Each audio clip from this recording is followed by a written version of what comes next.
The most popular Chinese food in the Philippines has Chinese names. We call them Pancit Canton from Canton or Lumpiang Shanghai from Shanghai. They're not. If you go to China and look for Pancit Canton or Lumpiang Shanghai, you won't find it there because these are purely Philippine inventions.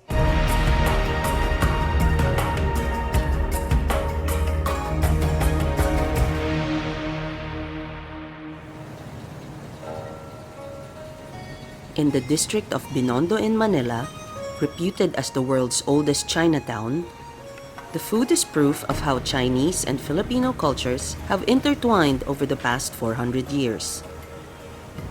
As Chinese immigrants adjusted to the local way of life in Manila, dishes from different parts of China were infused with Filipino elements and flavors.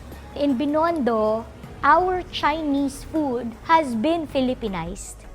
So for example, hopia is a Chinese pastry. It's really just dough with bean paste inside. But our hopia here has flavors, Filipino flavors. We have ube hopia, it's a bestseller. We have local flavors like langka and queso. I also think we're the only country that sells tikoy all year round.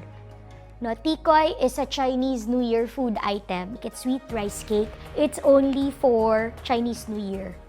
But here, the stores sell it all year round.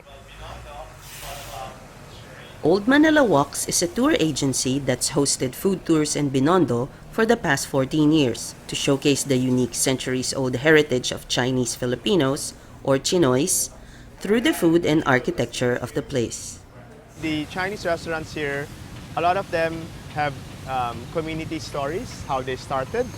And the food that some of these restaurants sort of reflect the migration pattern of the Chinese who settled in Manila. Some of the restaurants would serve dishes from the Canton region, where 10% of the immigrants came from. Some of them would serve Hokkien, or food from Fujian province, where 90% of the immigrants came from. Apart from the rich food culture, business thrived in this area which was close to the port.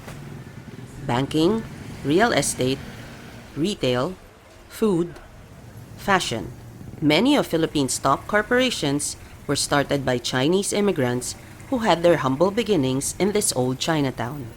In the history of Binondo, you cannot take out the history of the Chinese immigrants who settled here because they were a big part of the community.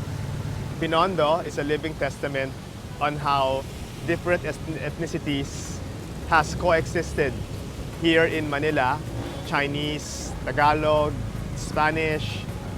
Of course, they would have friction. They eventually coexisted and they created a new culture which is distinctly Manilan, distinctly Binondo.